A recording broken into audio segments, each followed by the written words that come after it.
We are live in FMA discussion on this special Modern Arnis weekend. We didn't plan it this way, but I've always wanted to have kind of like a Modern Arnis week or weekend. It's episode 145. We are here with Dan Anderson and Brian Zawilinski. And I'm sorry if I butcher people's names. I do have a weird, odd Russian name myself, or Eastern Bloc, and I'm Filipino. I'm looking forward to this because what ticked me off was I asked for questions and they literally sent it to me the last 30 minutes before our interview.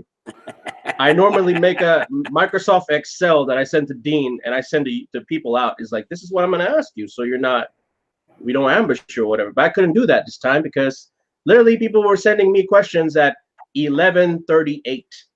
Well, and now Julius, one thing you have to know is that Professor Remy taught us how to counter the counter. So it doesn't matter whether you ambush us, we're ready.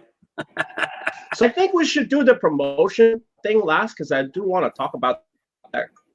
The first question that came up to me, and I can make this as a dual for you because for Brian's case, he's talking about finding the art within your art and living it, right? But this goes to both of you. From your books, and Brian is from his experiences with other martial arts and also using this in the prison system. It's evident that you have a karate background or other influence on the training and teaching methodology of your Arnis expression. How much and in which aspects did your FMA training influence your karate? And I have to credit this question to Dragan. So, okay, asking me first or asking Brian? He was clearly asking Dan first. Okay. Okay, so how did it influence it? It impacted it greatly.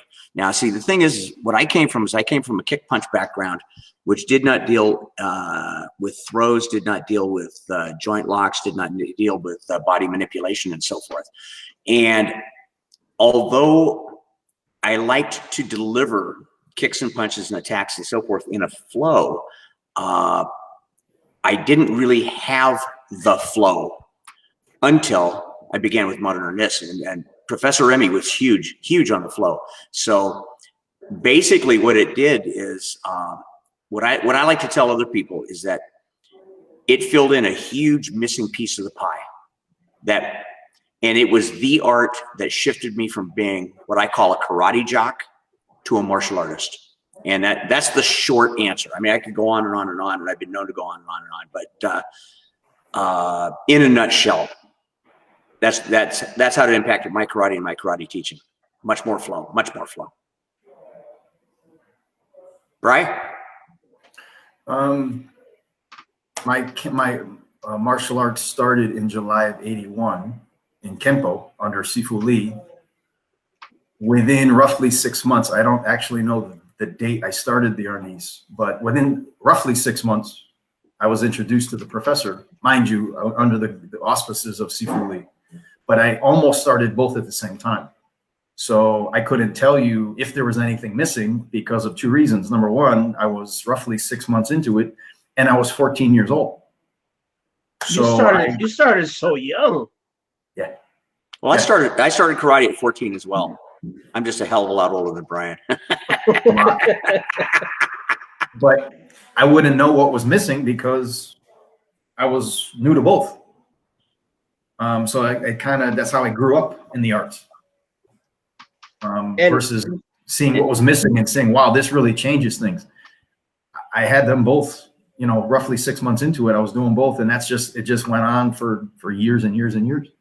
Yeah, and Julius, let me inject something here, and that is, who Brian is talking about is Professor Lee Lowry. And now, see, I never got to meet Lee, but my ex-wife, who trained in Modern Arnis with me, actually taught at a seminar on the West Coast where Professor Lee was training. And and when she came back, I asked her, says, "Okay, so is he any good?" And all she did is she looked at me and smiled and said, "He has the flow." And that's all. That's all I needed to know. Can I do an impersonation of once you get the blow, that's it. Danny, they would say that. This is this. You must which is this? You must have the blow. If you do not have the blow, you do not how's it?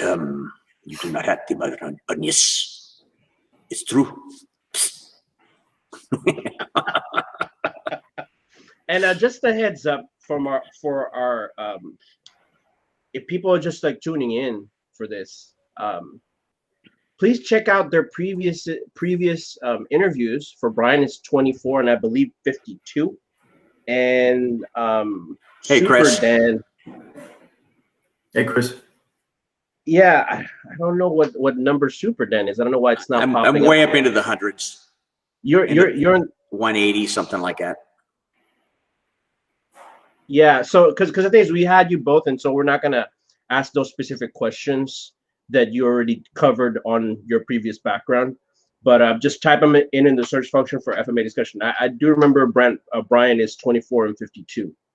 I don't know why yours is not popping up.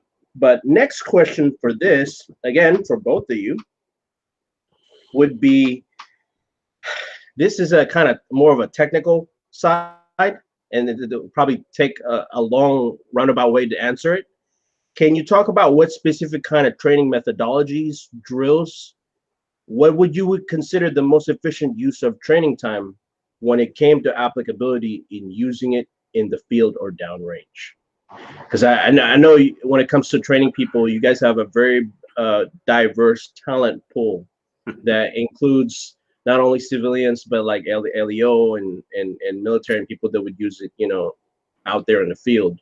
So like for your particular ideology, maybe separate the two, or I don't know, maybe you keep it the same.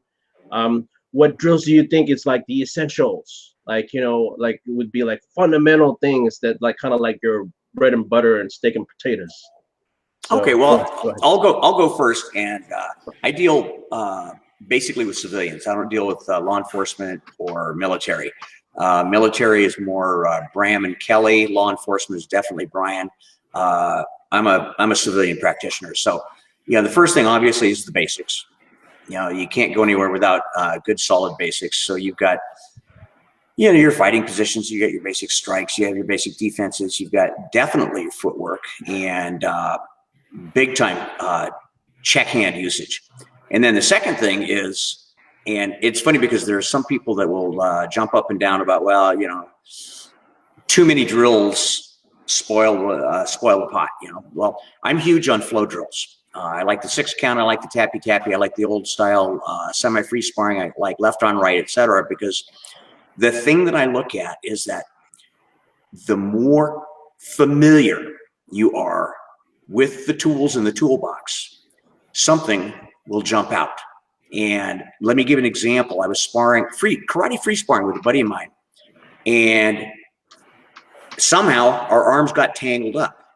Next thing you know is, out of the blue, I do a trapping hands motion. Bang. And this is in free sparring. This is not in drill. This is in free sparring.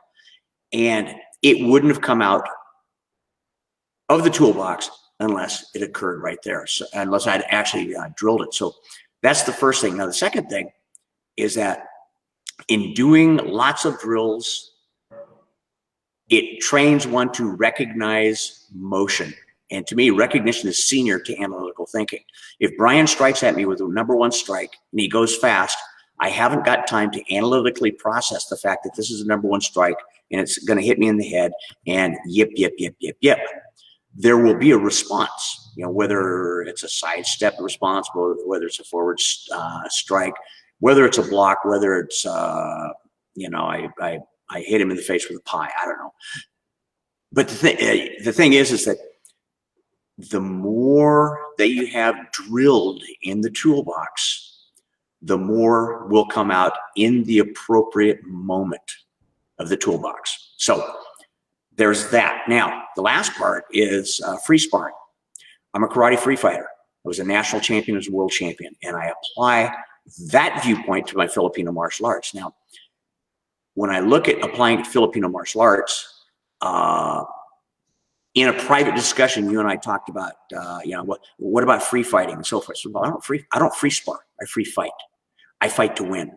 And when I look at fighting to win, and this is what Brian and I were talking about the other day in the test run, is that a fight lasts. If you're looking at stick fight, okay, unless we're maneuvering around and we're playing for position or whatever, if you strike something solid, you know, once you engage, 2 to 4 seconds, bang, bang. Okay. Yeah. That is my approach to free sparring. So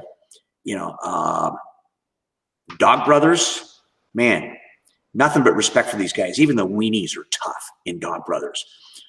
Weak half, they're all padded up and so forth, but these guys are lightning, and I respect the hell out of that. It's not my viewpoint. It's not my game. I would rather use a padded cane, no helmet, no hands, and you hit. And you control the head, but, you know, with a good padded one, you beat the hell out of the hands and knees and so forth. And so in a nutshell, that's what I stress. Basics, flow drills, things which shift from from stick to empty hand, and then in your scrimmaging, in your live scrimmaging. So that's pretty short, huh, Brian? I could have talked forever. Your turn, Brian. Hey, Tom. Good evening. Hi, Tom. Oh, it's episode 108, by the way. Episode 108. We saw a huge shift in training in corrections and law enforcement after the year 2000. Not that year in particular, but the turn of the century. This thing called budgeting and money, as in lack thereof.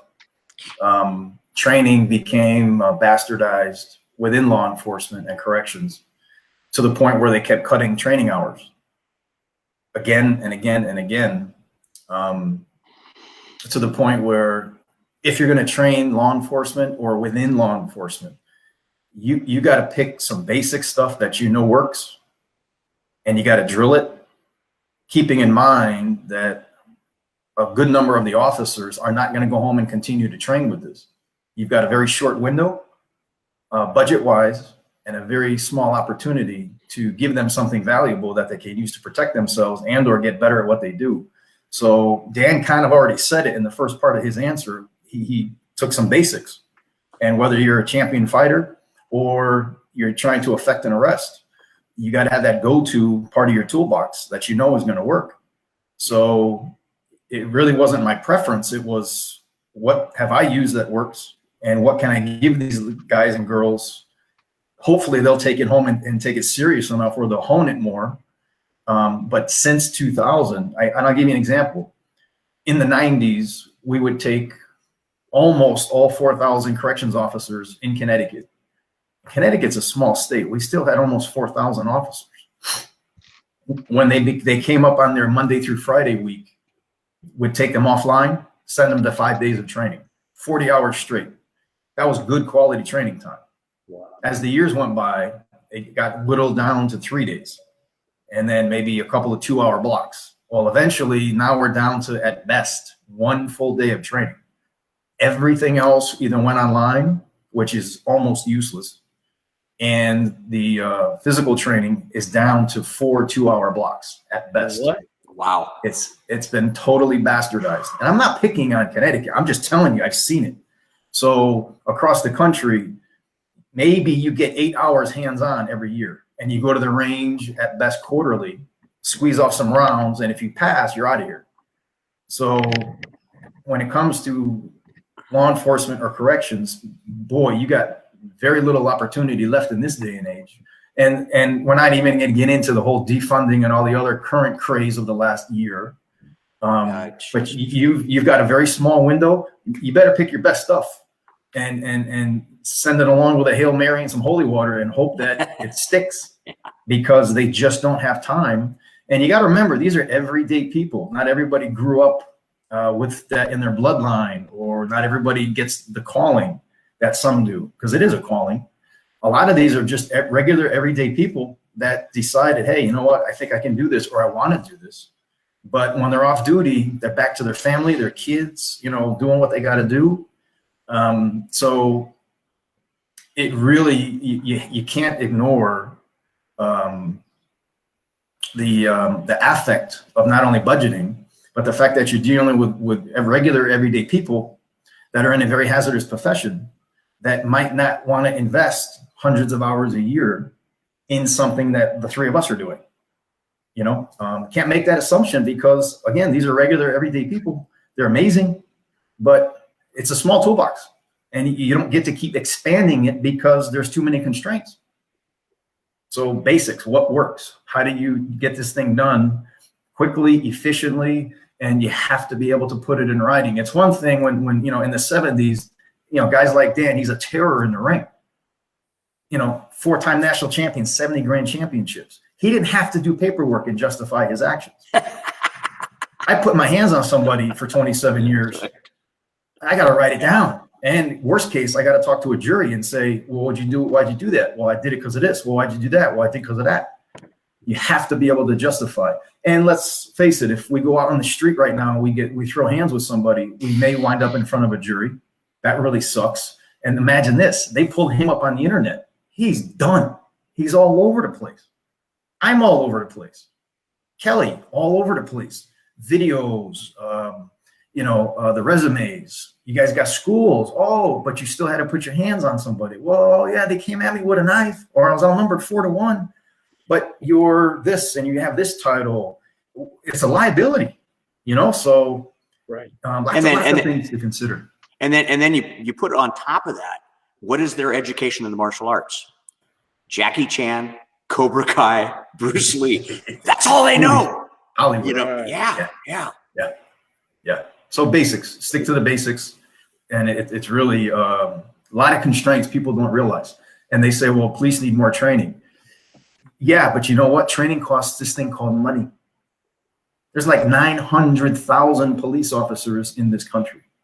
I happen to know this because I've done quite a bit of work with a particular law firm.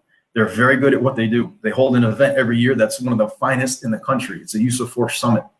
They have all these stats, and they say, to hit law enforcement with a new standard, and everyone needs 8 hours. You're talking tens of millions of dollars a year to bring all law enforcement and corrections up to speed on one new 8-hour block of training. It's a massive machine that most people just don't realize. Like this whole thing dealing with mental health.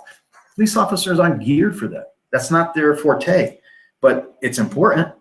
You want to do that and offer 8 hours of training, you better have one hell of a checkbook. Right. So stick to what works and just, and again, add a Hail Mary to it and hope they take it. That's a very interesting comment, and it's something that I'm gonna have to ask you personally. Like, what was about the year 2000 specifically that caused that? But I guess we don't want to address that because we're FMA discussion and we can't get into politics. But I'll ask you that on a personal message. This is a personal thing to me that I want to know, just to lighten the mood up. Brian, is what's up, man? You're like frozen in a block of ice, like the band Slayer. Did you drink like fountain or something? Because like you don't age, man. You're talking to Dan, right? What? No, I'm talking to you. What's your secret? I married a Latina. She keeps me on my toes, and Dan will tell you plenty of stories. This lady's no joke. You don't mess with Maria. I'll say this, on more than one occasion, I said, you probably would expect somebody to say, I'm not scared of you. She said, oh no, I don't want somebody that's scared. I want the challenge. You got to be around her, yeah. Honestly, I try to stay in decent shape. I count my blessings every morning. Every morning I start by counting my blessings. And just keep moving. They keep saying when you retire, keep moving. And I'm like, what the hell is that supposed to mean? Well, they're not kidding, because you stop moving and things start to hurt. Yeah. So, it doesn't hurt as much. It hurts. Just keep busy, mentally, physically. This is a dual track question for both of you. First one for Dan. How does KI integrated Eskrima and Balintawak influence you on M80? And then for Brian, what other MA type have you incorporated with your Arnis, and how does that evolve your modern Arnis practice? So start with Dan. Okay, so I'll ask it again. I'll ask it again if we forget. Yeah. So, okay, so I wouldn't say so much Calis Illustrissimo as I would more say, let's say, Mark Wiley, and then watching Tatam. I mean, I've got a couple of Calles Ilustrísimo books and that sort of thing. But the thing that I look at is that I love watching Tatong, and then I love talking with Mark Wiley. Mark Wiley will put into verbalization concepts that Ilustrísimo was doing. But Ilustrísimo, he did something, the same thing Professor Remy did, which was he honed everything down to a real simplicity. But where Professor Remy was a lot more in the mid-range, and he added a lot more locking and that sort of thing, Tatong was all about stick or sword fight. And his stuff was simple, simple, simple, and direct. And I know with me, I won't say about with anybody else, but I know with me, off and on over the years, I've tended to get complex. And it has really, really grounded me. Now, in terms of Balintawak Eskrima, I'm going to do a shameless plug here because I just put out a DVD that shows a number of the takeaways. Plug away. That's what this show's for. Yeah, that's what the Modern Arnis weekend is for. Yeah. Anyway, but yeah, I just put out a DVD that shows the takeaways that I got from Balintawak, and the key thing to remember. Oh, besides, excuse me. Hello, Gary. Hello, Dragan. Hello, Tom. I see you guys have posted. I make it a habit of making sure I say hello to everybody. Now, there's, in broad general speaking, there's two forms of Balintawak. There's traditional, which was taught by Anshan Bakwan, and then there's the grouping method, which I think is probably the most popularized by GM Bobby Tabata. And I learned a very tiny bit of the traditional method from Ted Buat. Ted Buat was the only person who was allowed to actually teach, aside from Anshan, back in the Philippines. Okay, so I had a few lessons, and I'll tell you right now, it was just a few lessons. He lived in Detroit. I lived in Portland, Oregon. I got to spend a number of hours with him. But the thing that he did was, if my movement was, let's see if I get this there. If my movement was like this, he helped make my movement like this. You know, cut out a lot of the extraneous and really tighten up my game. And not tighten up in terms of, let's say, physical tension. Hey, Tom, not in terms of physical tension, but tighten up in terms of execution. And so if we get Jim Ted, or excuse me, Mount Ted, and then we get Antonio Ilustrísimo, they both did the same thing in very, very different ways. So what you'll find is when you watch me move, you might see me moving differently than you see, some other modern artist practitioners. And that's neither good nor bad, because Professor Remy taught a ton of hey, Alex, he taught a ton of different already established martial artists. So when we throw it all into the mixing bowl, our own personal flavor and our own personal take on it is what's going to come out. And I think Dean's going to show up in Connecticut at Connecticut camp, the tribute camp that Brian is hosting. If you get a chance to make it out there, please do. What you'll see is a number of first generation people under the old man, and our similarities and our differences. And so anyway, long answer is how more so integrated Eskrima, and which is Mark Wiley's system, viewing Tatong, Ilustrísimo, and then what little training I did with Manong Ted Buat. They just really, I think, maybe more efficient, maybe more effective. Yeah. And within that context, maybe I have to re-ask that. You remember the question that I had for you, right, Brian? Yeah. Okay. I think so, but how am I going to top that answer from Dan, for crying out loud? Well, dude, you can never top me in talking. Maybe movement, but not talking. I'm a brilliant speaker. Well, we touched base earlier. I started in Kempo, but roughly 6 months later, Arnis. And then as the years went by, there was boxing, some Chen style Tai Chi, not much, but enough. And I was really looking for the martial application. And then of course, 27 years of tactical. It got to the point where it just kind of became movement. I would watch somebody move, and I'm like, wow, that person's efficient. There's no effort there.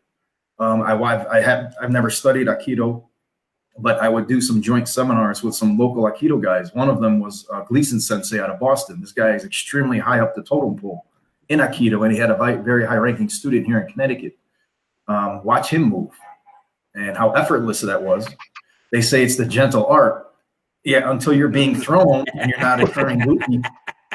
That's like a form of homicide from where I come from. But you know, these all blend together. I have a video out there on YouTube. It's short, but it's called Dropping Elbows. That's Tai Chi. And I watched, you know, Kempo is kind of in a nice way, it can be robotic, you know, throw a downward block and snap the hips into a reverse punch. Well, Tai Chi does the same thing, but they don't separate those two moves. They flow one from one right into the other. And that was a big revelation for me. But I took everything I'd mentioned to you and blended it. And it's you know, I would never compare myself to the professor, but he would always watch the whole group. And if he was at a seminar and you showed up for the first time and you had some skills, he watched you like a hawk. He watched you move, and he just started pulling stuff from you just by watching you. And he'd give everybody something to do, and he'd just sit back and watch. And he's learning. And at the end of the event, he would say, "Thank you for teaching me." And we're like, what the hell is this about? He's been studying us the whole time. And don't think that if he saw you do something different, he wouldn't pull that off, work it, regurgitate it, and spit it out 6 months later. Yep. He was always watching and learning. Yep. So I took those pieces, put them together, again, looking to increase the size of that functioning toolbox.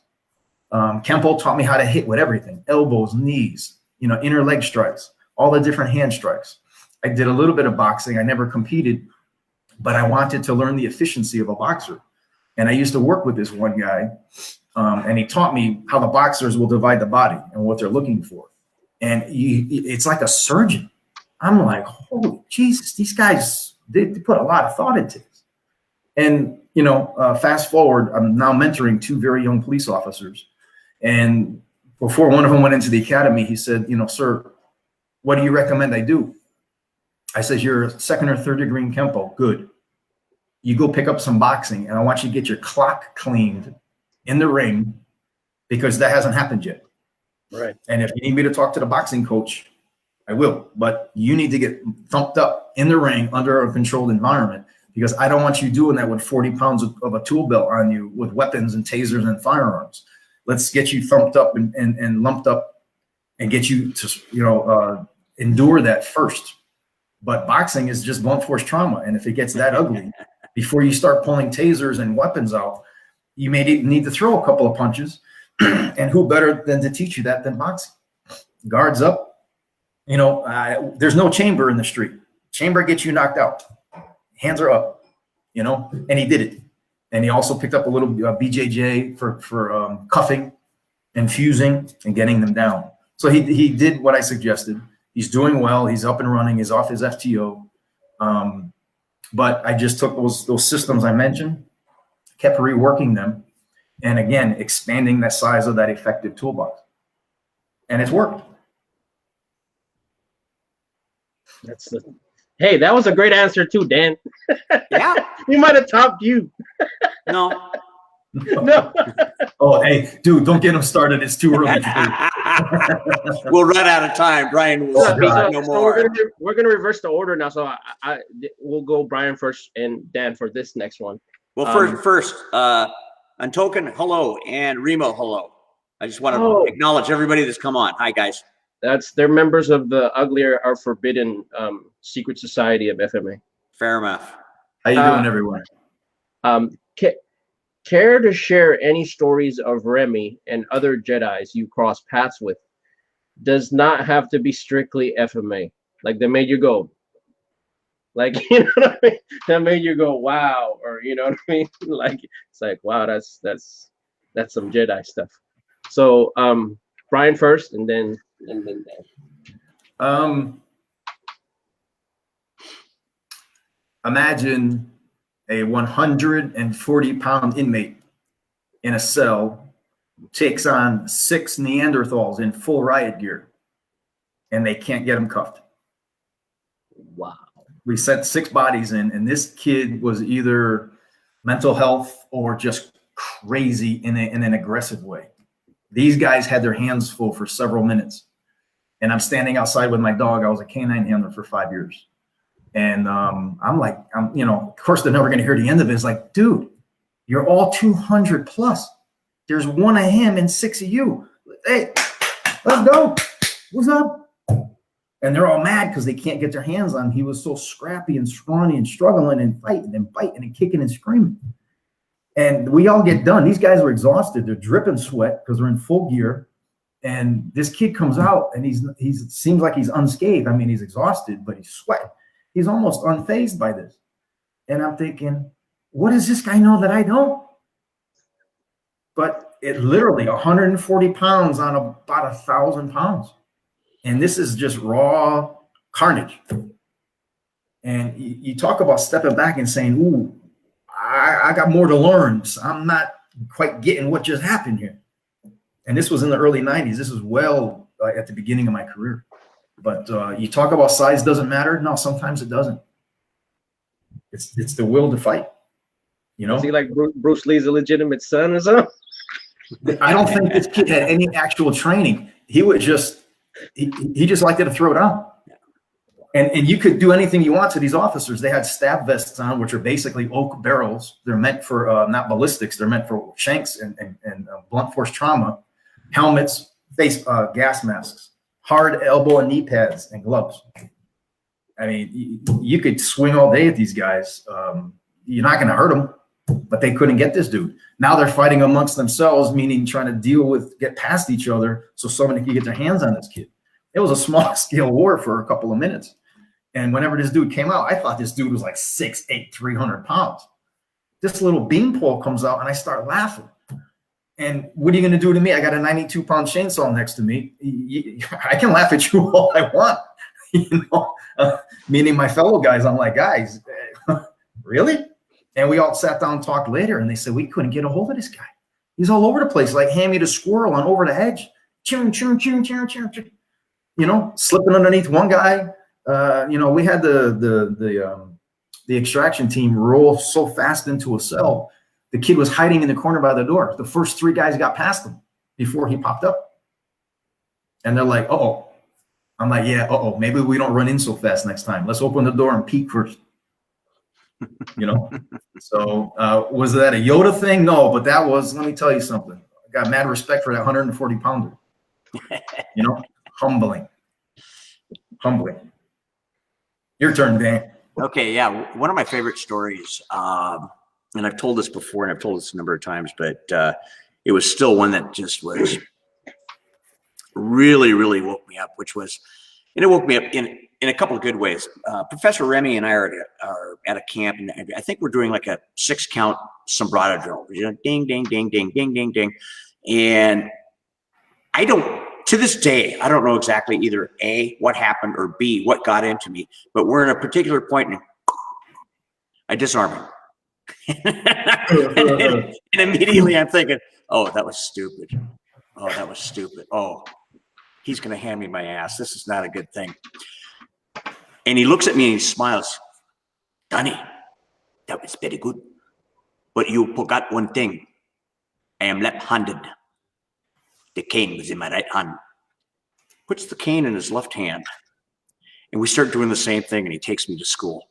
But the funny thing about it was that the takeaway on that was that, okay, the student went like this, and the teacher goes, okay, that was good. Now you're ready for, you're ready for this. So instead of,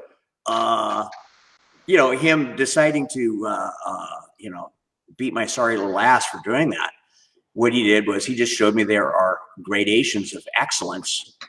And good, you've gotten to, let's say, point A. Now let's take you to point B. And then the other story which was also a good Yoda story, was of all things, he had this one phrase. He had several phrases, but he had one phrase that drove me nuts. No matter where you are there already. It's like, what? Danny, no matter where you are there already. Yeah, right. Okay. What the hell is he talking about? No matter where you are, you're there already. It just sounds like, Hitchhiker's Guide to the Galaxy or some dumb thing like that. Well, anyway, I'm at, of all places, I'm in Connecticut. I'm in Frank Shakoski's living room. And he's going over, again, the 6-count sombrado drill. And he shows me a variation. And this was where if you take the backhand of the elbow, instead of knocking the stick down and going for an over-the-head shot, for those of us who don't know our numbering systems, if you clipped the cane and you came in with the butt from there, or if you maneuvered the cane and you came in with a thrust, okay, now you've got a different angle. And he's showing me a variation on this.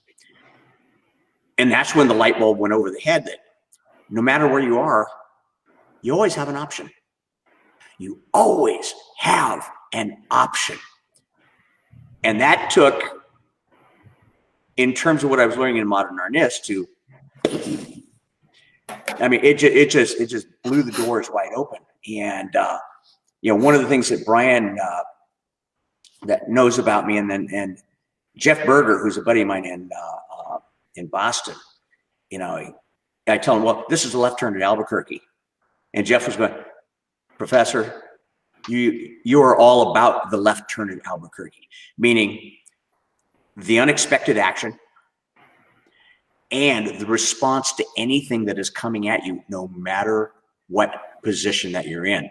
That came from that one split moment in Frank Shakoski's living room where he changed the drill on me and showed me what I could do from there. And I tell you, that's been a huge guiding light for me in my own FMA, whether it's Modern Arnis or blending certain things or adapting certain things. Left turn at Albuquerque, and no matter where you are there already. You're never at a loss. That's why I like to really expand the toolbox, because there's something in the toolbox that'll come out and say hi. So, and if you change on me, not a problem, because I trained for the fail too, because that's all in the toolbox. This next question was kind of asked already in the first one, but I don't want to leave everyone that said questions out. What distinct differences, if any, does the content differ between LEO and people in the field to civilian? So start with Brian. You kind of touched on that already in the first question. But. Yeah. I would say it's not so much that it's different. It's that I would probably be drawing from, I would probably not hesitate to show a little more classical and traditional Arnis to the civilians. Professor was big on history. I put all my which is now predominantly mostly all I do. I have some private law enforcement students, but for the most part, all my guys, they're going to get the history of the country. We have the breakdown of the Filipino flag, the pride of the people. We talk a little bit about Marcos being ousted. Dieter will tell you a pretty cool story. Dieter was, if I'm not mistaken, Dieter was in the Philippines when the overthrow started in early '86. Helicopters are coming in, and I'm thinking, well, that must have sucked. Well, he was there. Oh, wow. So I will probably delve a little more into classical and traditional, as was taught in the '80s, as Dan would know, because Dan started a year or so before I did, with the civilians. The law enforcement guys, I have a tendency to say, hey, show me what you know. So in the nicest way, show me what you think you know. And the last time I had one of those two younger officers with me, I basically showed them how to grab the arm and spin them. If you can imagine, we're standing face to face. If you extend either arm toward me, I'm going to reach out with the opposite arm and grab you behind the elbow, and I want to spin you in place so I can at least either fuse to you or at least get behind you or at least start escorting you to the ground. So there wasn't any impact, but it was a pivoting move to give me the upper hand, whether I was completely behind you or somewhat to your side. but I'm manipulating you to do that. I'm not actually moving me. I'm spinning you in place. So the law enforcement will get more practical, but the civilian approach for me will be probably more traditional and classic, as to where I kind of stick to the core of the toolbox with the law enforcement guys, which is more modernized. I don't spend a lot of time on the classics with them because, again, they've got only but so much time to train. And for them, it's really about their safety. And the big difference between really the civilians and the law enforcement is they have a tool belt full of stuff that, you know, if you think you can cuff somebody that doesn't want to be cuffed, good luck. Good luck. And you got a tool belt, a duty belt full of stuff you can't let them get their hands on. That's a nightmare. So a lot of it's spent on how to preserve that and keep that intact. As to where the civilians, though, they're going to get the full boat. The classical, the traditional, a lot more of the flow. They have more time, and it is a different approach, but more kind of cut to the chase with the guys and girls in blue, if that makes sense. Julius, ask me the question again, because I think I have a totally different answer for you. What distinct differences, if any, does the content differ between training LEO and military and people in the field compared to civilian? Okay, so I would have to limit myself to security because I've taught some security people. I've taught in several courses and so forth. And the first thing I look at is legalities. Okay, if you're in any kind of security, LEO, or anything like that, you're hamstrung. You're hamstrung. You're toast. When we talk about legalities, you've got to back everything that you do up in a court of law. And while if you're a civilian, you can afford to be stupid. So a civilian can afford to, slug somebody in the face, and hopefully, if they're not totally high ranking, they're not going to get toasted by the legal system. Law enforcement, military, in terms of handling themselves in the legal system, they've got 2 strikes against them, and the fastball is coming, and the 3rd strike is coming the moment they set into the courtroom. So when I'm talking about teaching, okay, I'll teach a civilian the full Monty, and as a karate guy, I came from a very defensive-oriented background. Most karate training is the defense is how do I deflect the first move and then go straight into counter offense. Bang, bang, bang, bang, beat the hell out of you. Okay. When you're 14 years old and 105 pounds when you start, which I was, that's not an option. That's not much of an option against somebody. So you have to learn how to protect. So I take that viewpoint in with when I'm teaching any FMA and so forth. Now, security, I teach more body control, body manipulation. So we're not getting into the bang bang thing, but okay, how can I move somebody? How can I keep from getting hit while I'm manipulating, while I'm escorting, etc.? Because the moment you get into a profession that, and this is my opinion, the moment you get into a profession that will involve confrontation and you are trained, you've got 2 strikes against you in the legal system. And, I'll tell people, it's funny because the difference between when I was raised, when I grew up, you can't get into an honest fist fight anymore. You can't get out of there, whack, whack, whack, whack, whack, whack, and then go drink a beer. It's like, even in Oregon, now, I hope they've repealed this law. A number of years ago, they had a law that, dig this, if I punched you in the face, and then I went, oh, wait. I'm sorry, I didn't mean to do that. Blam, you punched me back. I could sue you for assault because I did the back off after I delivered the first shot. How ridiculous is that? But that's the legal system with which we're dealing. So, big difference in how I approach security and how I approach civilians. I'm really, really mindful of that. And I've gotten very, very lucky to be very good friends with my very first teacher, Lauren Christensen, who you know, on the streets of Portland, law enforcement officer, when he speaks, I shut the hell up and I listen and I absorb. So Great books that you just awesome books. Yeah. So again, two-pronged question. I'll start with Dan this time. What kind of mental training and mindset is needed to be a champion? And that's the Dan-centric one. And for Brian, what kind of mental training and mindset is needed to survive? so yeah. PTSD is flaring up right now. Okay. The short answer on being a champion is desire.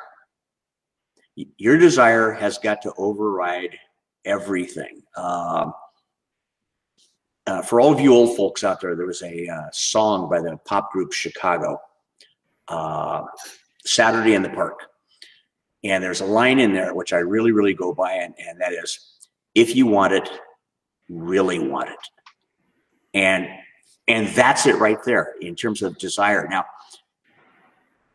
to be a champion, you've got to knock out all of the excuses why you lost any particular match.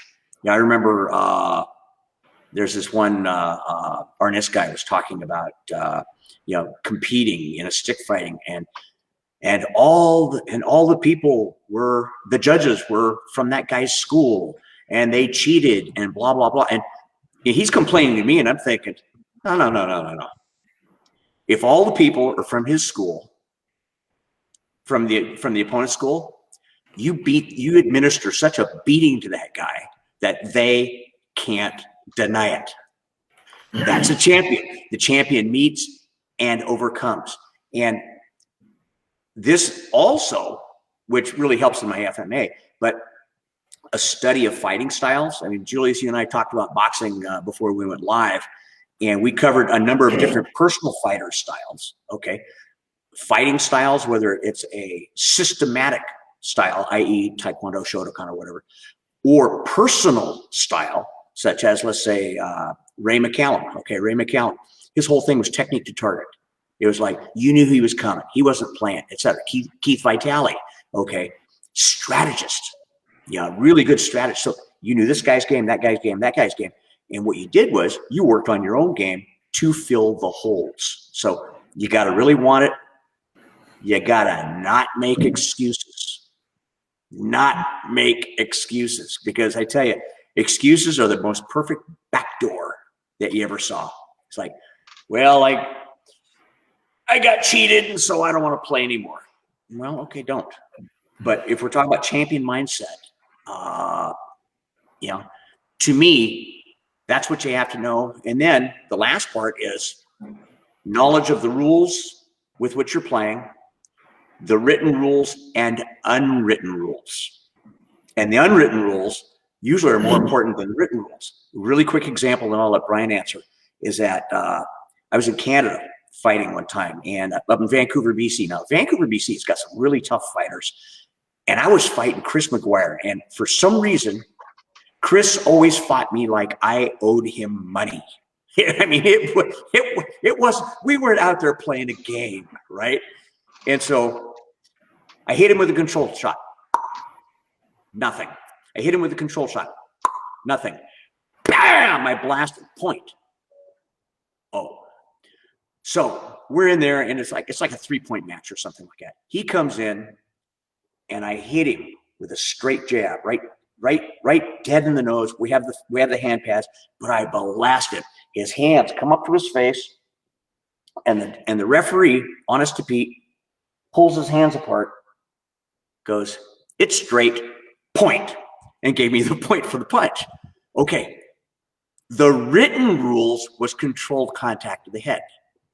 The ring rules was, okay, if you don't break the guy's nose, you got the point. So you got to know the difference between the ring rules and the written rules. And I was really good at knowing the ring rules. So that, as far as,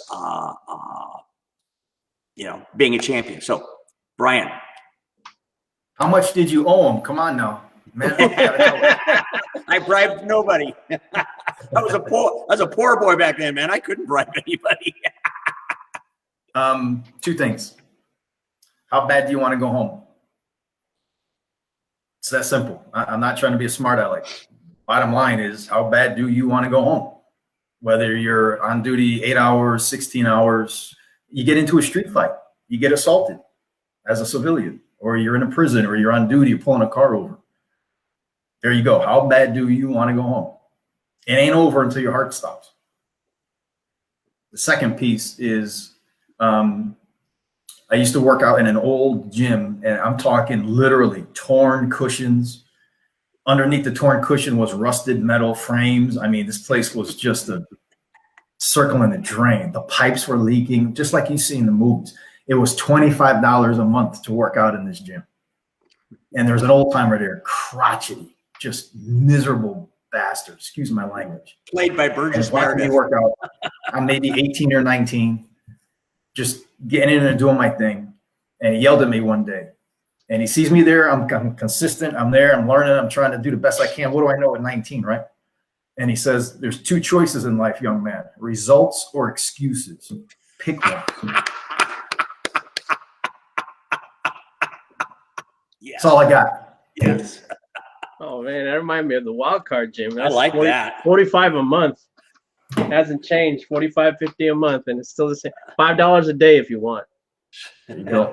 Wow. Yeah, those two things, those are my couple of my ethos. And you know, how true is it? It's simple. No excuses. Yeah. You know? Yeah. Oh man. I want a part 2 to this. I'm enjoying myself.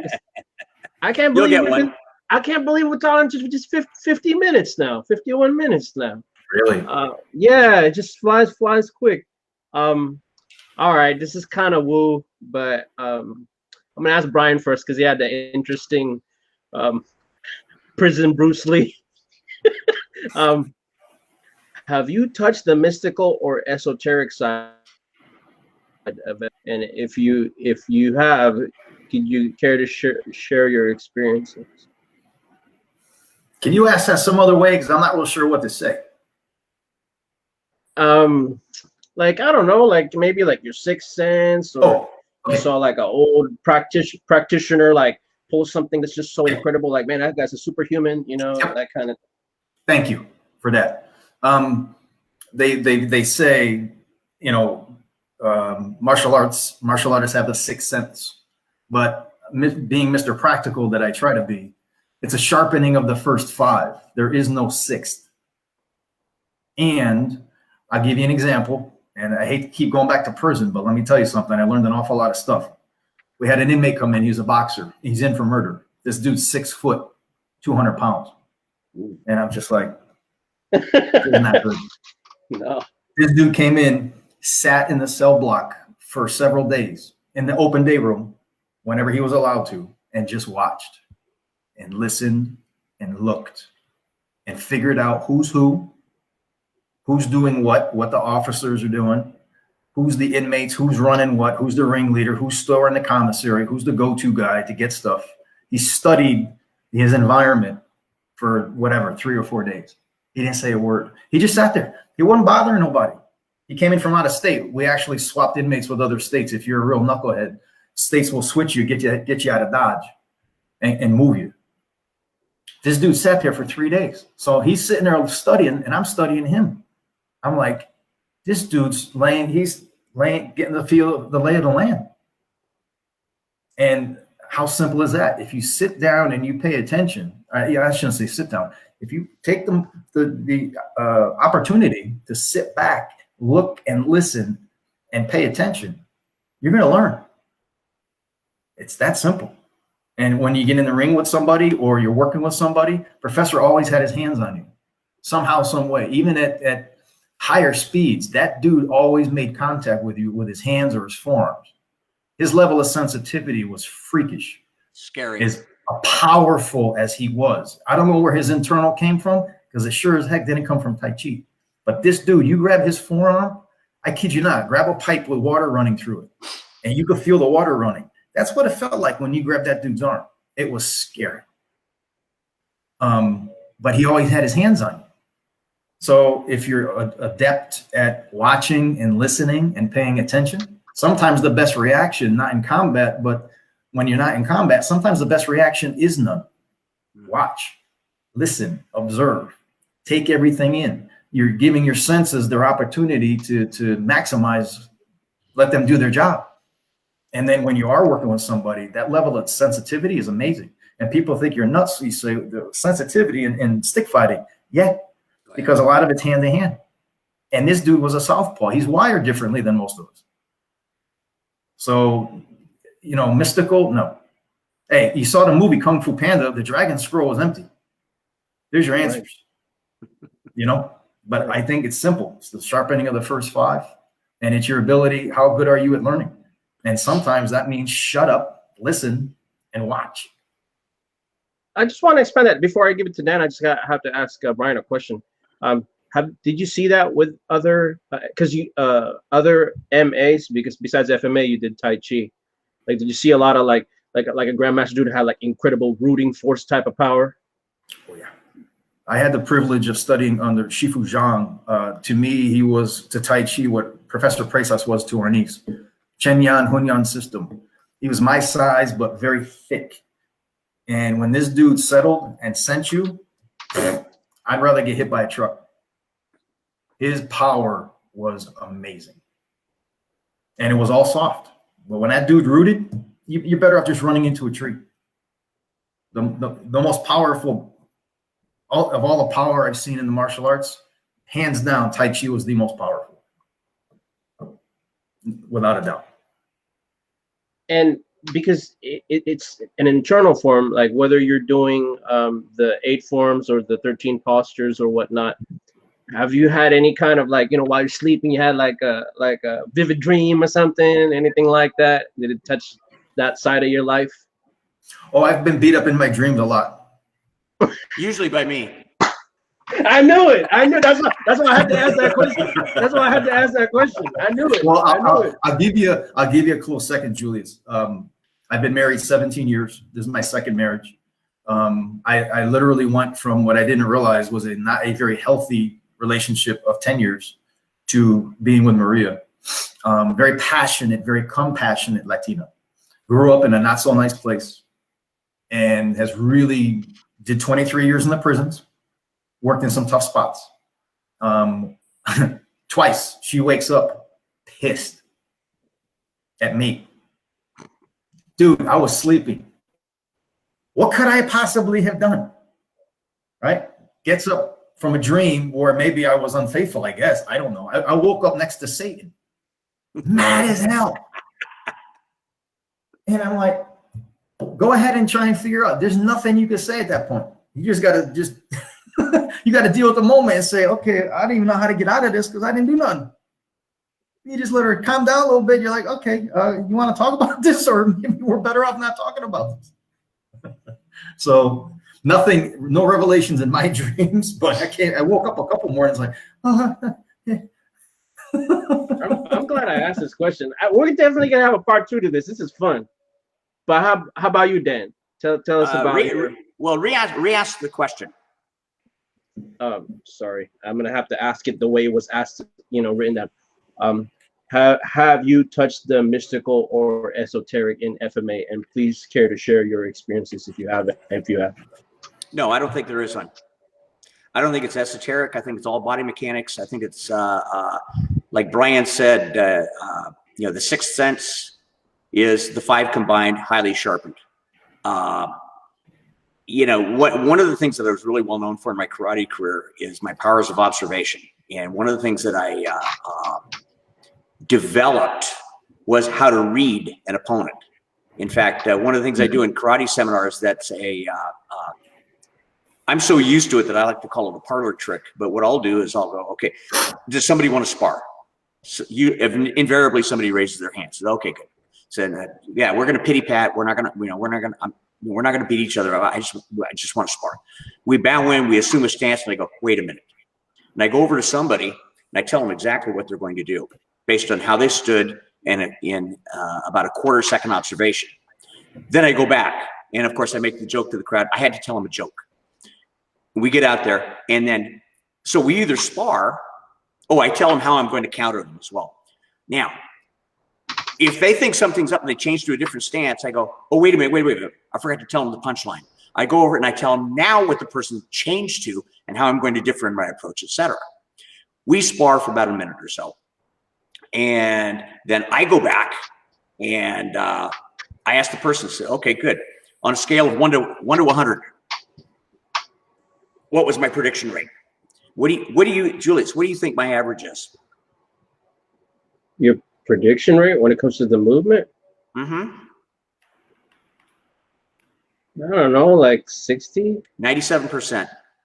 My lowest was about 68%, and that was I was working with a white belt. And the definition of a white belt is somebody who spars with their clothes on fire. Yeah. My powers of prediction are that sharp in terms of, karate fighting. Now, I've applied the same thing to Filipino martial arts. One of the things that I stopped doing with Remy years ago was I stopped listening to him. Half the time I couldn't understand him anyway, but I watched him like a hawk, and I felt him, and I felt what it felt like when he was working with me. And ever since then, my goal is replicate the ease of action that he did. Okay, now this is where you're talking, where Brian's talking about, okay, you take the five senses, you shut the hell up and you observe. And you observe in different ways. You observe by visual observation, you observe by feel. And again, like Brian said, Remy had this incredible sense of feel. He was stronger than a damn bull. And he never used it. He never used it on me. It was always alignment, positioning, sensitivity. I taught in a seminar in Georgia around 2008. And I was doing a type of passing sensitivity drill that I just basically gotten from Modern Arnis. One of the guys comes up to me later on and goes, Dan, how long have you been studying Tai Chi? I said, I've never studied Tai Chi. I mean, I've studied book-wise Tai Chi, and I love the principles, but I never trained a day in Tai Chi. He says, this is Arnis. This is Filipino martial arts. This is what I got from the old man. And so, to me, there is no esoteric. There's sweat running down your forehead, into your eyes, wiping your eyes because you've got a good salt content, so it stings like hell. There is try and fail, and then you continue on. And then there's also having a standard to aspire to. And that was really, really important, because this is where Professor Remy was incredibly, incredibly important in my development, was that he handled me like a child in terms of manipulation. Okay, good. That's my aspiration. That's what I'm trying to, it's not good enough to just be the best stick fighter or the best karate guy. You hear tales of masters, even in the ancient days. And Master Chang, with a flick of his wrist, sent his opponent sailing 20 feet. Well, the story itself might not be true, but the essence of the legend is. Okay, that's what I shoot for, the essence of the legend. So everything I've done, and I mentioned earlier in this interview that, you'll see me move a little differently than some of the other guys. All I'm trying to do is replicate the ease of motion, replicate the ease of action that the old man did with me. And some of my stuff looks a hell of a lot different than the old man. But where they come together is that there was the root and there was the goal, the ease of action. And it's all physical. I'll tell you, here's a funny one. See, I'll tell my students that, they'll talk about, look into the eyes of the person. You'll read their soul. Well, okay, if you can do that on 2 hours sleep and a hangover, I'll believe it. But otherwise, I don't believe it. It's physical mechanics. The Tai Chi master that Brian was talking about. Oh, I bet his mechanics were just wonderful. And I bet his coordination of action, so that when he did send you sailing, his breathing, his rooting, his body action was all incredibly coordinated, so that what you got was boom, you got the explosion instead of a push. That's where I come from. So to echo what Brian said, it's the first 5 senses. I would say the 6th sense is when they really all come together, and man, they're operating as a team. My opinion. Oh, besides Jeremy and Danny, hi guys. You guys have been on here for a while, but I didn't say hi to you. I love how we talk Julius, about how there's an excellent example of this whole topic in the female in my DVDs. intuition. In my DVDs, it's me. Well, that too. That too. but say it. Go ahead. Female intuition. Oh. They come equipped with this stuff. It's scary. And I'll give you an example.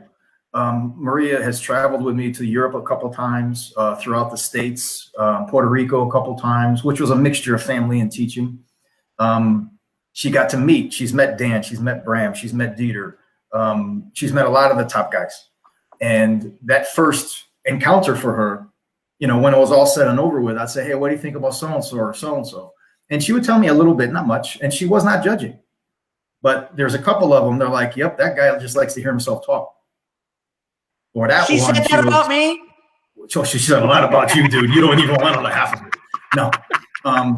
But, Dan and his wife stayed with us for a few days. We had a great time. It was it instantly clicked. Yeah. But her ability to assess, and was it because she grew up in a tough town or she did 23 years in the prison? I'm not sure. But she has she was able to kind of peg some of the top guys within a few minutes of interaction. It's intuition. She's not a psychic, but they listen. Sometimes we listen to reply. Other people listen to listen and understand. And I don't think guys are really good at that, the latter one.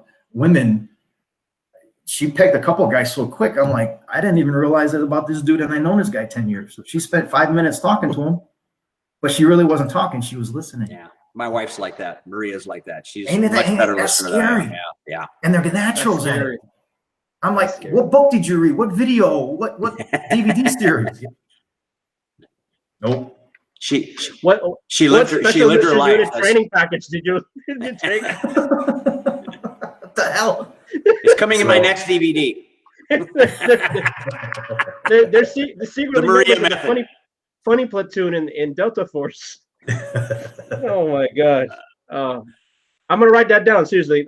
Just those 2 words, female intuition. If anything I'd take from this interview today. I'm telling you. Scary stuff. Humbling. Sorry. What can American FMAers learn from Philippine-based FMAers and vice versa? It's not a race thing. I'm talking about how FMA is practiced in America. Like what can you start first, Dar? Did you say me? Yeah. Okay. I tell you, it's funny because this really dovetails in with some research I'm doing right now on the upbringing and the life of Remy Presses and Filipino martial arts and so forth. And I think the first thing that American FMA people could learn from either classical or Filipino-based FMA is that I did a survey a little while ago, and the results of the survey I thought were really, really good because I said, okay, what makes culturally, not technically, culturally, Filipino martial arts FMA? The common denominator was survive. It was all survival. No, seriously, it was all survival. And when I go back and I read histories of various different individuals, they were all roughnecking thugs. They meant business. The time that they grew up, the types of scuffles they got into, they were not schoolyard fights. The first thing was survival. Now, the second thing is, and I mentioned this to you yesterday when we were talking about going to the Philippines. And when I went to the Philippines, and Brian and I hooked up and actually really made friends there. what I was expecting, I had read something that somebody had written about where in the Philippines, even a number of the grandmasters don't respect the other grandmasters. They won't even recognize them. So I go to the Philippines and I'm thinking, okay, let's see. Modern Arnis, I'm a white boy going to the homeland. I trained. I made sure that if something was going to go down, I was going down swinging. I mean, I hate to say this, but it's true. If something was going to go down and I was going to be looked down upon, I was going down swinging. I like that attitude. That's good. I was totally wrong. We were accepted like cousins that they hadn't seen for 20 years. So there's this openness, there's this friendliness that American FMA people, I think, could really, really learn from the Filipinos. And so no matter how you train, remember that the art was based on survival. Okay, it wasn't based on fancy. It wasn't based on this or that or the next thing. It was based on survival. And the second thing is to, let's say, the yang to that yin is the friendliness and the warmth of the people with whom you're dealing with. I would say those would be the two key points. Brian? I think the pride that is exhibited by an American is much different than the type of pride exhibited by a Filipino. They're very different. You're dealing with a highly developed country versus a third world country, and one is not better than the other, but they are very different. The FMA obviously originating from the islands based on survival. And, you know, Modern Arnis has the history of Professor's uncle training the Filipino guerrillas pending the arrival of the Japanese. I mean, the stakes can't get any higher than this. Yeah. So I highly encourage anybody, Western, no matter where you are in the world, training on native soil and this stuff, it's second to none. Keep in mind the generations are very different. How they trained in the 60s versus the 80s versus 2000 versus now is going to be very different, much more primitive. When Professor first came to the country, I didn't see him until 81 or 82. Very militant, very, very abrupt. Mind you, I'm 14. I'm intimidated by him anyway. But the last 10 years of his life, much softer, approachable. But his first 10 years of my experience, granted, I'm only one person, hardcore drills, Sinawali, 30 minutes nonstop. Okay, now we do double. And we're using broomsticks. He didn't have rattan in the early 80s. We were using broomsticks. Bam, bam, You know, the spiral electrical tape. Who had the coolest colors, right? Do Sinawali for 3 hours with broomsticks, right? But even he transitioned in the later years. But it's humbling going to the homeland, and we were received very, very well. Yes. Mind you, that's at a little bit different level, but there are so many opportunities to go there and to be immersed in the culture and to see what they're working with, what they're not working with. And some of their training aids, they're so simplistic, and yet they work because they're so rooted in basics and the classics. And it's not specific to just Arnis, any of these systems. Very humbling. I honestly think that we could learn far more from the Filipino practitioners because they've had so much more history of it for obvious reasons. And remember, somebody like Professor would say, take this art and make it your own. Yeah. You're still kind of moving closer back to source on native soil. And every time I go, and I hope to go again, it's always a treat because I'm getting to watch. I watch Grandmaster Bambit's basics.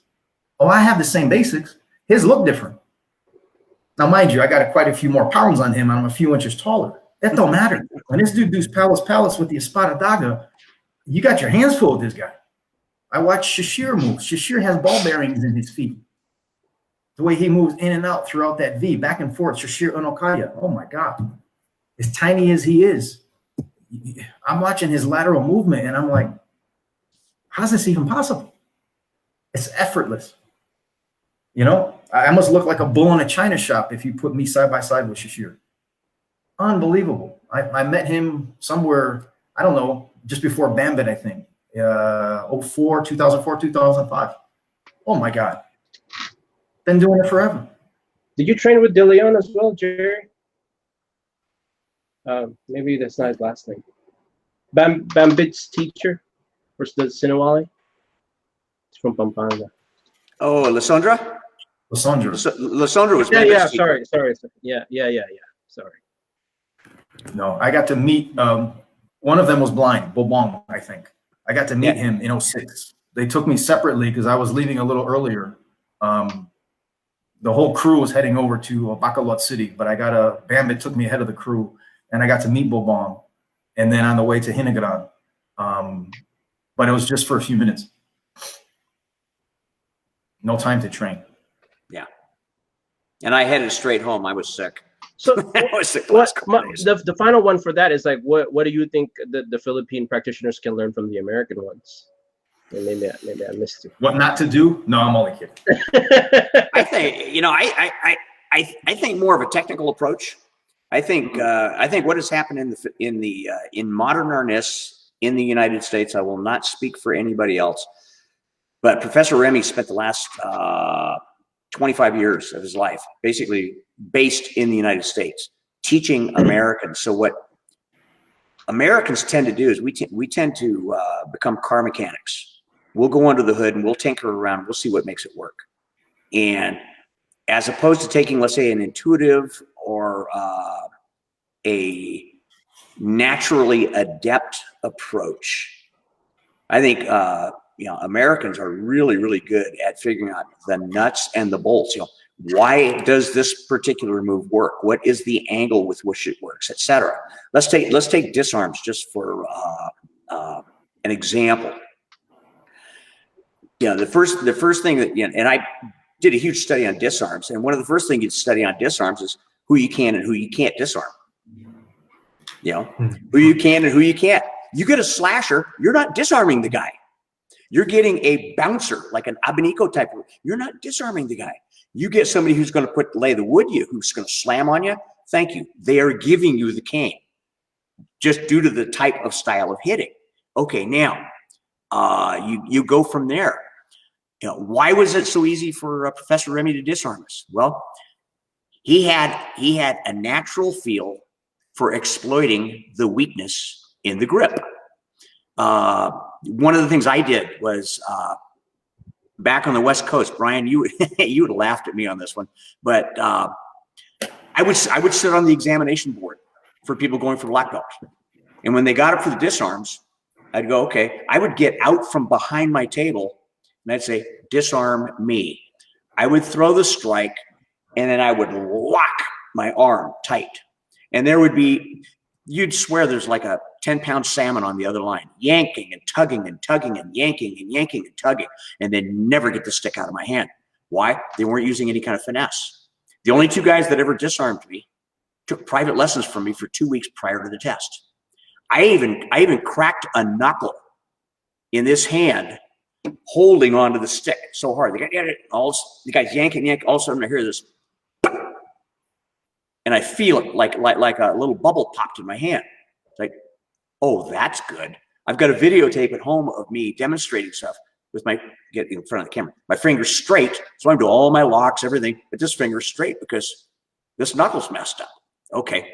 So in answer to your question, what could the Filipinos learn from the Americans is that I think more of a technical breakdown so that it makes their journey easier to learn, easier to apply. If it takes you 10 years to become as skilled as it took somebody 20 years, in my estimation, whoever taught you is doing the right thing. This is that, and I joke about, buy my books, buy my DVDs. That's been my thrust. How can I make it easier for the modern Arnis practitioner? Well, I'm that kind of a thinker. I will boil everything right down to just a gnat's ass, so it'll make it easy for you. So I think that's what they could learn. They could learn not how to act like assholes. I think that would be good.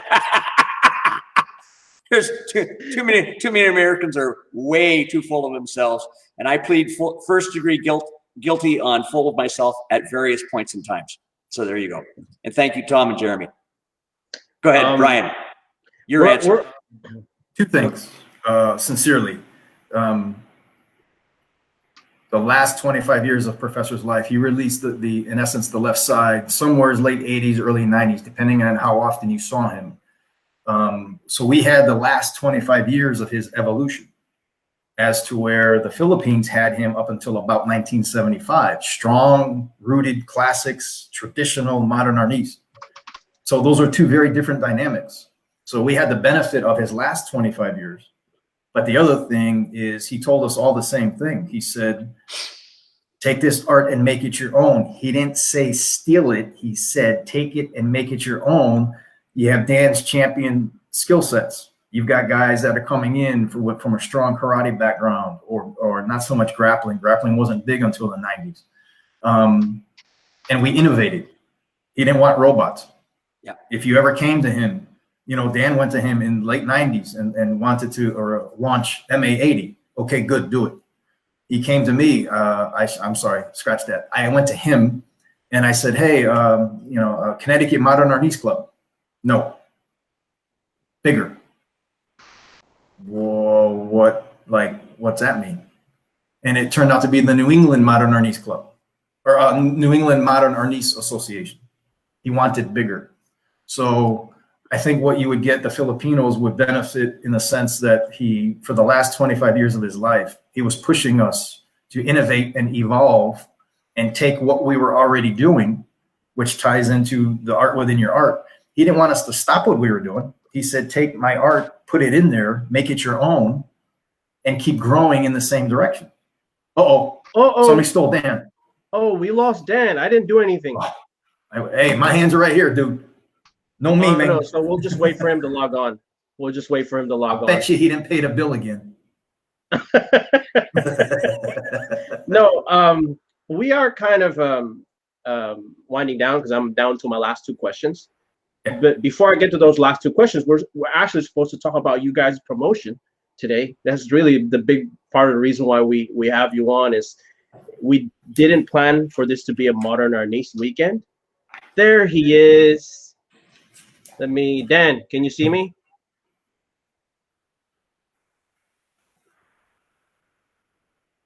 Can you see me, Dan? Gave him one thing to do. There you are. There we go. There we go. There we go. So we stop talking about him now? So we're kind of down to my last two. Oh, he cut off again. Oops. I don't click on anything. It's must be him. But we didn't plan for this to be a Modern Arnis weekend. It just kind of happened. And I'm interested in hearing that before I ask you my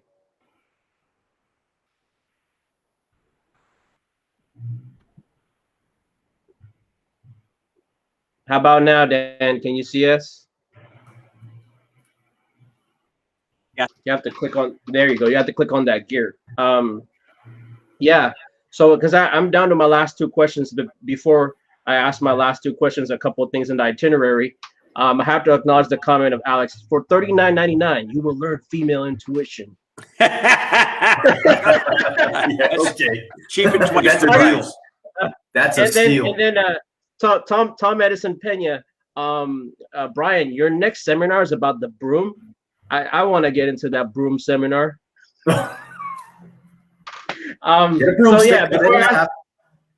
Before I ask my last two questions, I just want you guys to talk about like the promotion. We didn't plan for this. I swear, we didn't plan for this to be a Modern Arnis weekend. I've been telling Dean for a while now, like, let's have like a Modern Arnis theme like couple weeks because they're just the biggest organization basically in FMA, and we wanted to get Johan involved and a couple of EU zone people, a couple of people down in Oceania and Australia. It just wouldn't happen. Like people just not responding to us. So go ahead, just talk about that. So I'm interested in your experience about getting that last step and getting promoted. You want to go first, Brian, or you want me? No, you got the call first. You're up. Okay. The the promotion to Lakan Sampu 10th degree, I think, is very important for a couple of reasons. Number one is that the 3 individuals who received Lakan Sampu, myself, Brian Zawilinski, and Kelly Warden, the first thing you notice is that none of us move the same. But we are representatives of the professor's art, and we're spread across the country.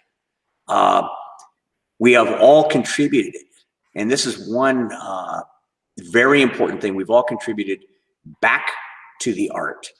You know, I've done a number of seminars, but the bulk of my contribution has been in my written and videoed materials. You know, Kelly, he's done a lot of military training, etc., constantly referring to the fact that Modern Arnis was that which gave him the key to unlock every other system that he did. You know, you get Brian on the LEO plus connections with the Philippines. You know, I think in the U.S., as far as Modern Arnis and IMath Philippines and so forth, I think Brian's probably the most connected of all the guys here. So the first thing is that there's a recognition. Thanks, Tom. There's a recognition of we have been forwarding the art. And yeah, Kelly's got his own expression. Brian's got his own expression. I've got my own expression, but it's pushing what the old man did. Now that's the first thing. Now the second thing, and I've been wondering how to say this delicately. There's no way I can say this delicately, but we are the next generation Remy's. We're the next generation Remy's. The old man passed in 2001. And as with any system, any martial arts system, doesn't matter, karate, taekwondo, or whatever, when the senior passes, the senior students, you know, carry the ball. And so we are, in essence, the next generation Remy Presses. I don't even like to say students, because one of the things that I like about this, there's an acknowledgement of what we've done over the last 20 years. It's very, very easy to remember how easily that the old man handled us. You know, he'd disarm us quickly, or he'd lock us quickly, or this or that. And it's too easy to get caught up into the memory of 20, 30, 40 years ago and forget the fact that we have progressed. You know, I've mentioned privately to Brian, oh, geez, I wish the old man were alive now, because I'd like to scrimmage with him. And maybe he'd hand me my ass. But at the same time, damn, it would be fun, because this is what I've done since then.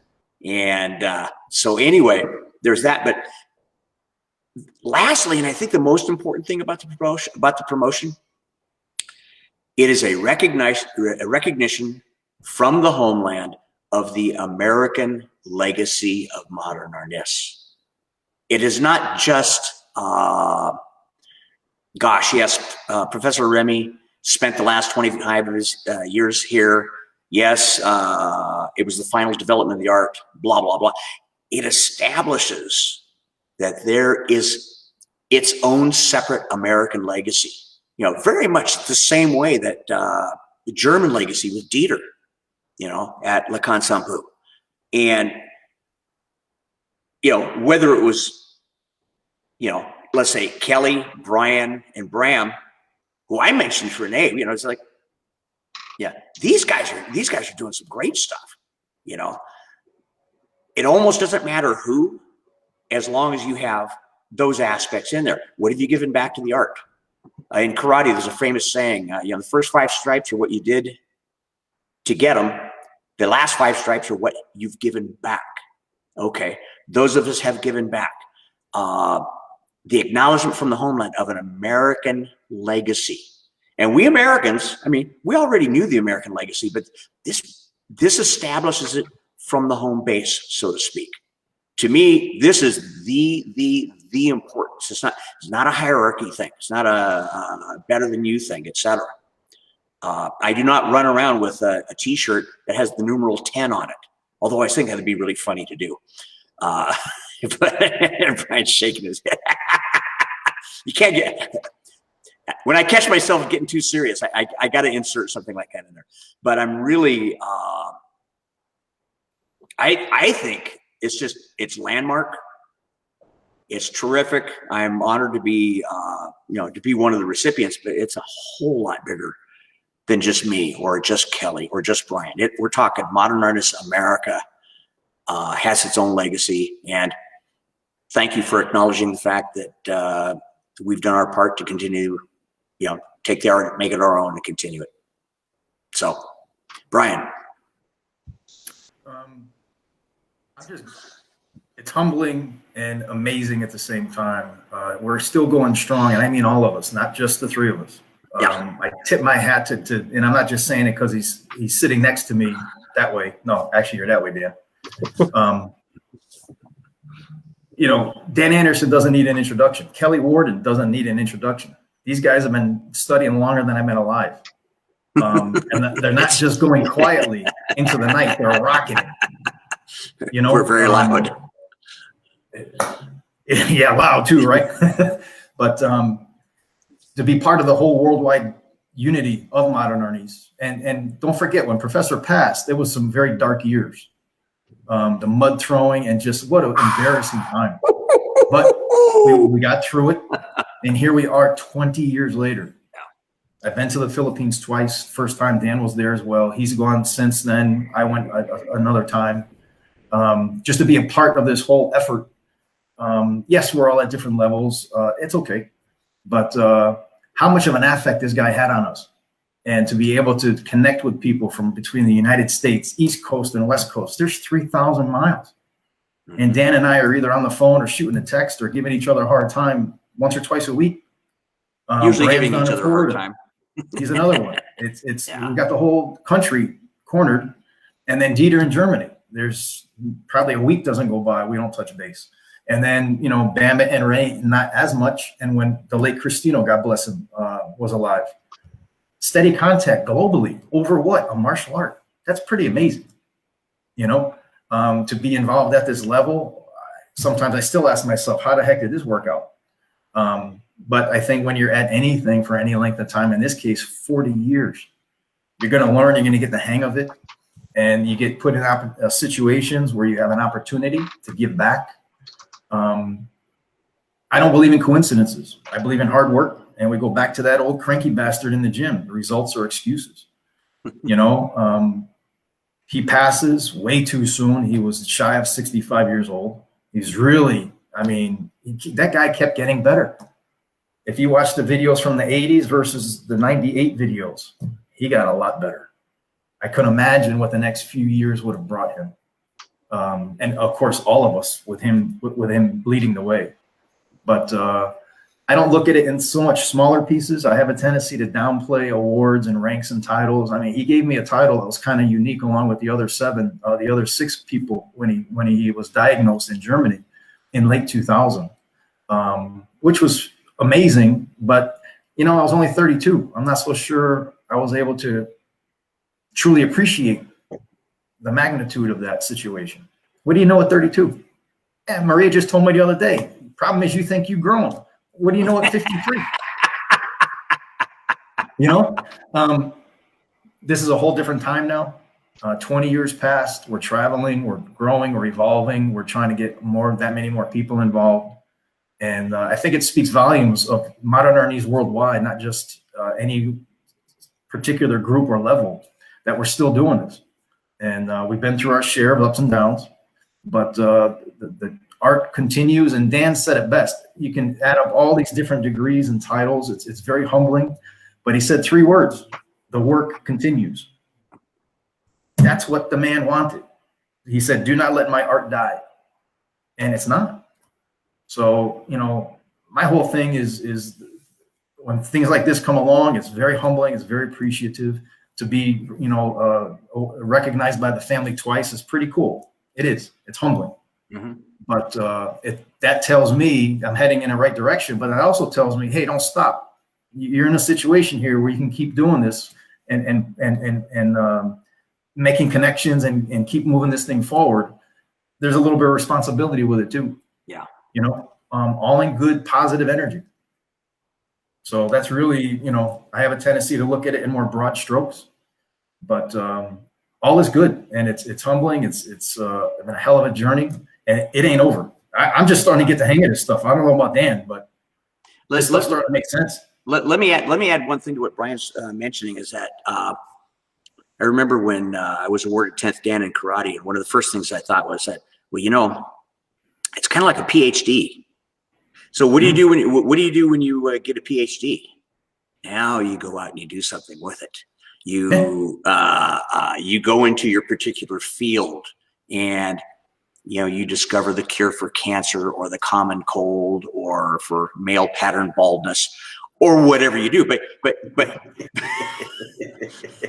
you don't get a PhD and then sit on it, sit in your recliner, watching reruns of Oprah, eating bonbons in the afternoon. You don't know.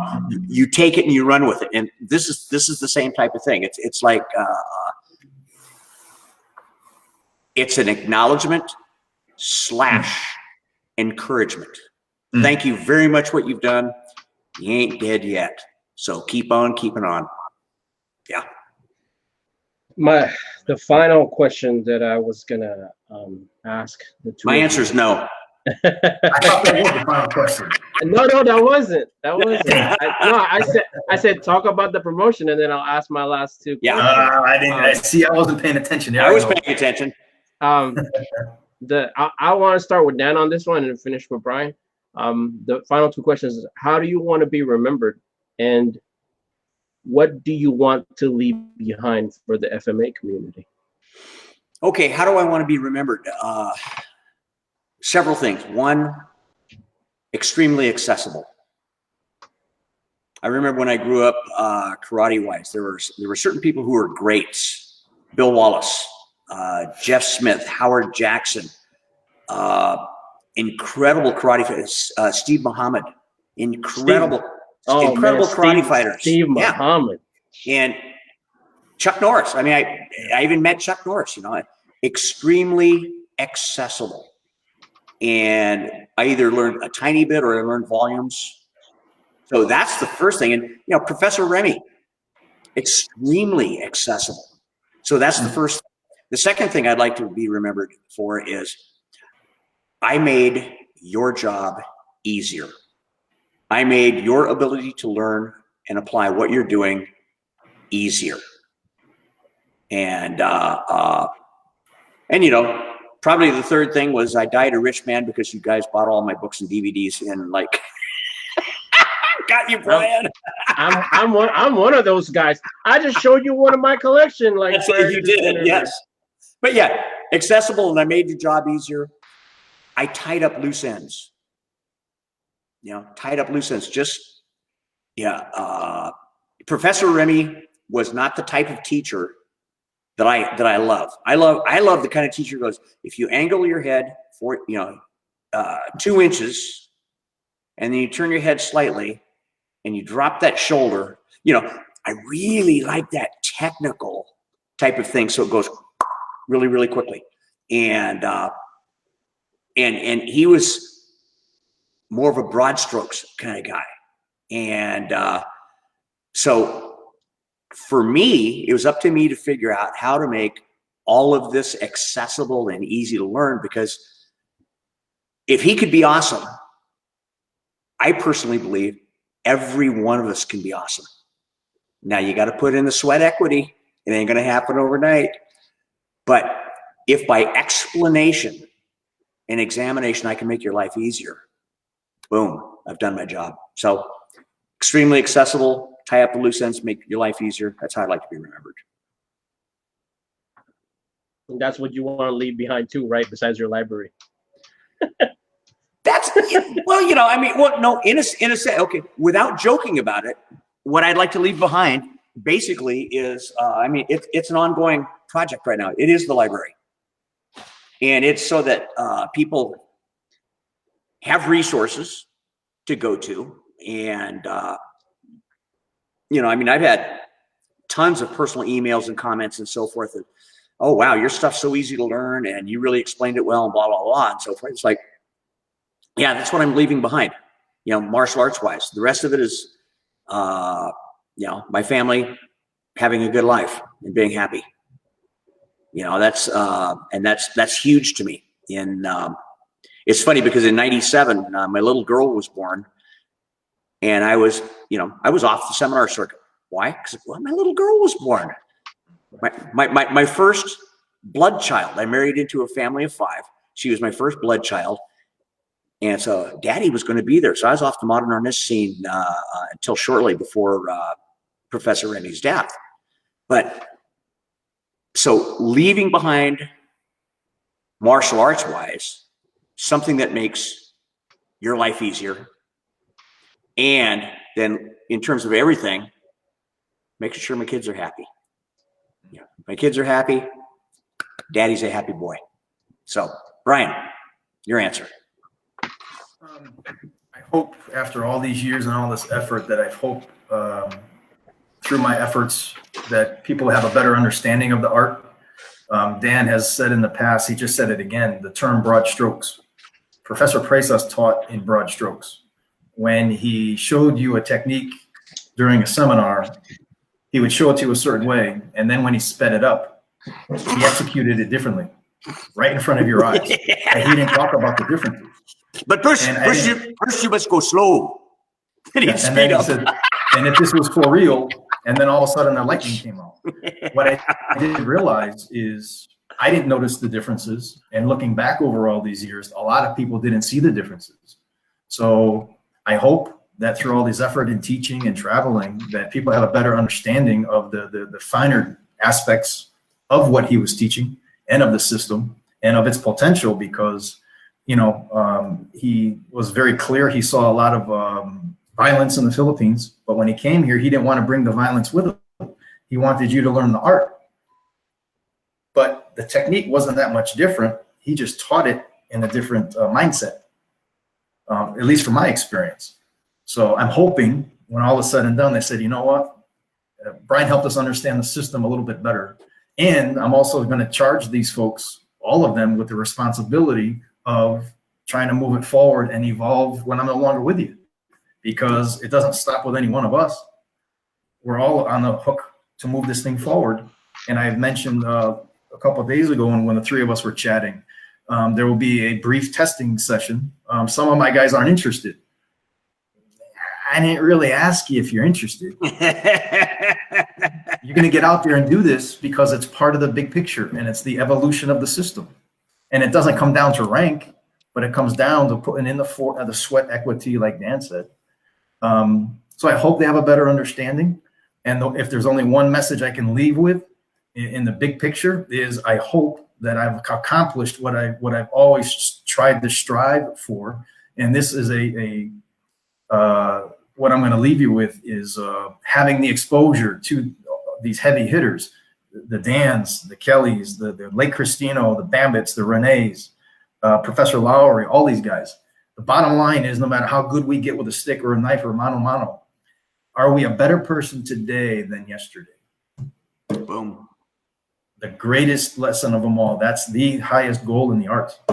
And it takes many different forms. But I hope I've helped you understand our needs better. And I hope that when you think of me, whether you got some lumps and bumps, maybe, that you realize, hey, this guy was trying to make himself better day by day. Wow. I mean, I'd like to end with that. That was spectacular. And don't forget about our raffle tonight, guys, because that's the next thing on the itinerary for FMA discussion. I want you guys involved, and maybe you'll win something. That's a pretty heavy episode. I'm sorry.